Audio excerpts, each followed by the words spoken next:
Shalom, amados. Quero falar um pouquinho sobre orgulho, soberba, prepotência.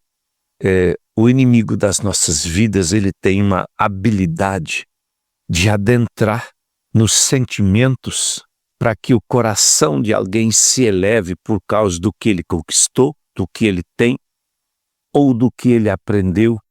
Quando nós olhamos Ezequiel 28, ele é uma profecia que é uma figura do próprio diabo, mas ele se dirige ao príncipe de Tiro e ao rei de Tiro, em duas palavras proféticas, e ele sempre se refere ao comportamento do coração. Ele diz: elevaste o teu coração e disseste: eu sou Deus, eu estou acima de tudo. Depois ele diz: estimaste teu coração, como que se for o coração de Deus. E depois ele diz assim: pela extensão da tua sabedoria no teu comércio, aumentaste o teu poder, elevaste o teu coração por causa do teu poder. Portanto, assim diz o Senhor Jeová, porque estimaste o teu coração, como que se fora coração de Deus.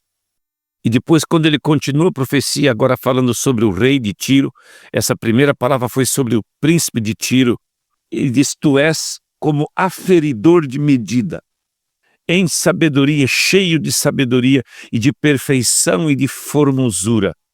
Deixa eu colocar algo para você. Aferidor de medida é algo que fala de alguém que andou num padrão de perfeição, que tudo que chegasse perto dele era julgado. Deus fez esse anjo dessa maneira.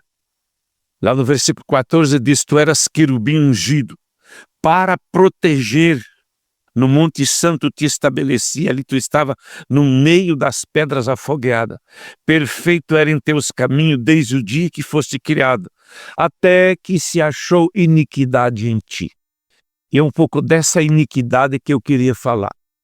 Em Mateus 24:12 diz assim: nos últimos dias a iniquidade se multiplicará e o amor de muitos se esfriará. Eu tenho um descanso em Deus de ouvir pessoas. E às vezes eu ouço pessoas e me dá medo do que eu ouço elas falando a seu respeito. Quando você começa a falar a seu respeito. Eu conheço tantas histórias de pessoas que começaram bem e não discerniram quando o orgulho veio. Não discerniram quando era tempo de se humilhar e depender de Deus todos os dias.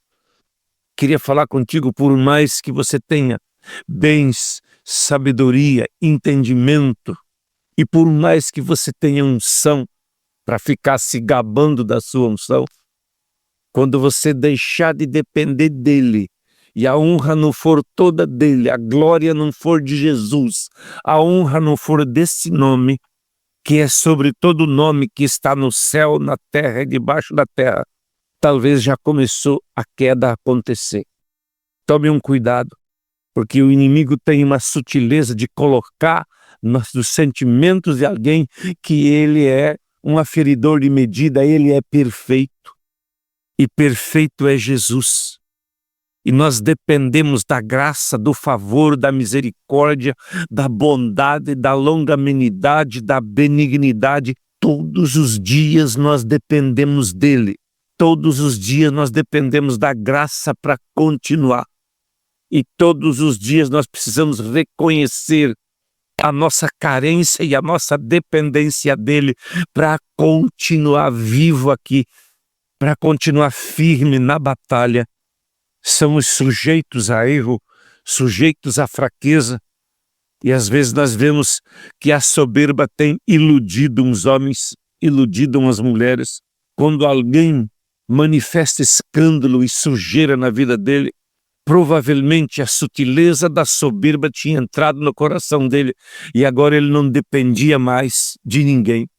Nós somos dependentes de Deus e dependentes uns dos outros. Carecemos deste cuidado. Lá no versículo 18 ele diz: pela multidão das tuas iniquidades, pela injustiça do teu comércio, profanaste os teus santuários. Observa que aí vem a sentença e o juízo, e muitos altares estão profanados. Muitos sistemas já estão profanados por aquilo que eles não discerniram. É tempo de humilhação, é tempo de arrependimento.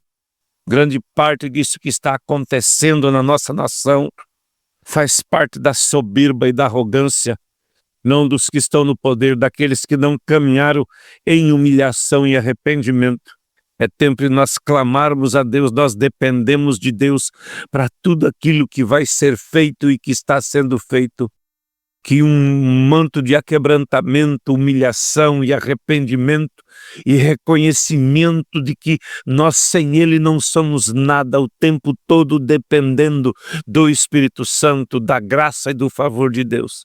Que esse manto venha te envolver, que esse manto venha te sustentar, que esse manto que nos faz triunfar e repouse sobre nós de contínuo.